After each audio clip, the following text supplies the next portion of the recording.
Good evening. I'm Tekiah Gadola, and it is the second day of Rosh Hashanah coming to an end as the sun is set. Many of you have heard earlier in the day the sounding of the shofar. There are several different kinds of shofars. This is from an animal known as a kudu, and the horn actually goes like that on top of the animal's head. And they come from South Africa.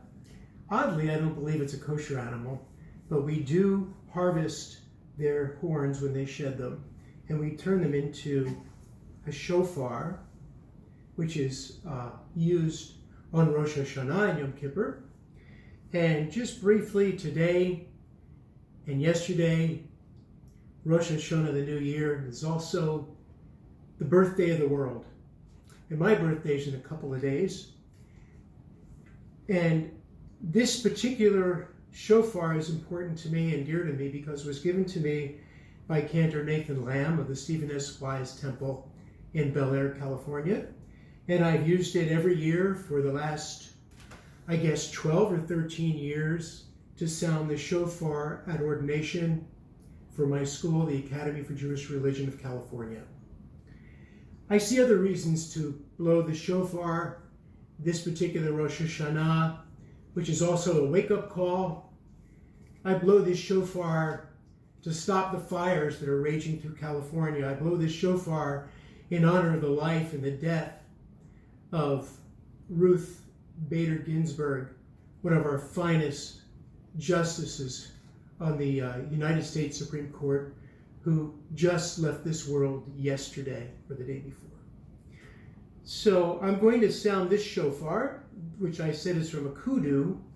I will add to that this horn, which is a straight horn, is from an animal called the gemsbok.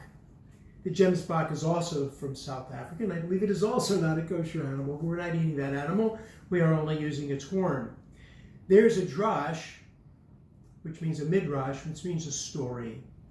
It means you don't find it in the Torah, you find it in writings or exchanges among rabbis and our sages.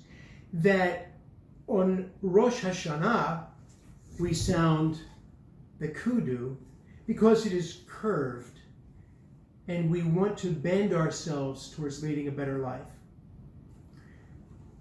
We like to think that by Yom Kippur, we have become written and sealed in the book of life. We have straightened out our life, and we sound this. I'll just give you just a touch of what it sounds like. I haven't sounded one of these in about 3 years. Let's see what happens. So that's what it'll sound like on Yom Kippur. By the way, I have officiated many High Holy Days services. And sometimes the rabbi does the blessing, and then the person sounding the shofar sounds the shofar. I don't believe that's the right way to do it. The right way is for the person who's sounding the shofar, whether they know Hebrew, whether they're a clergy person or not, means nothing. The person who does the blowing of the shofar, a holy act, is the one who does the blessings. Normally we blow the shofar 100 or 101 times on Rosh Hashanah. Halacha, which comes from the word holech, which means to walk or the way, is acceptable at 30 times. This will be, I think, 27 or 28 as a demonstration. These calls that I'm doing right now appear in the shofar service, which comes right after the Torah service and the morning service. And then in the Musaf service, right after this service, it happens 5 different times throughout that service. And now we're ready to go, and my daughter Peri is going to do the call. And now for the blessings before the sounding of the shofar. Baruch atah Adonai Eloheinu melech haolam asher kiddushanu b'mitzvotav v'tzivanu lishmoa kol shofar. Baruch atah Adonai Eloheinu melech Shechianu v'kiyamanu v'higiyanu lazman hazeh. Tekiah. Shavarim Teruah.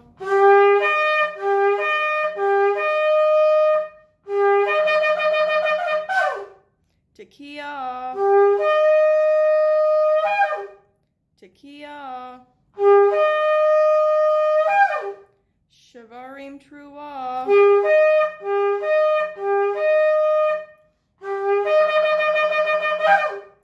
Tekiah. Tekiah.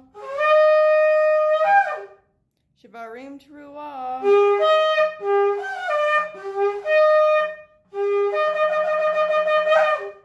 Tekiah. Tekiah. Shavarim.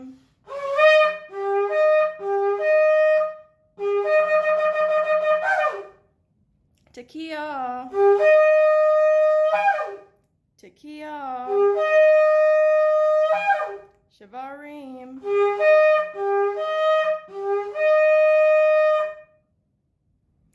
Tekiah. Tekiah. Shavarim. Tekiah. Tekiah.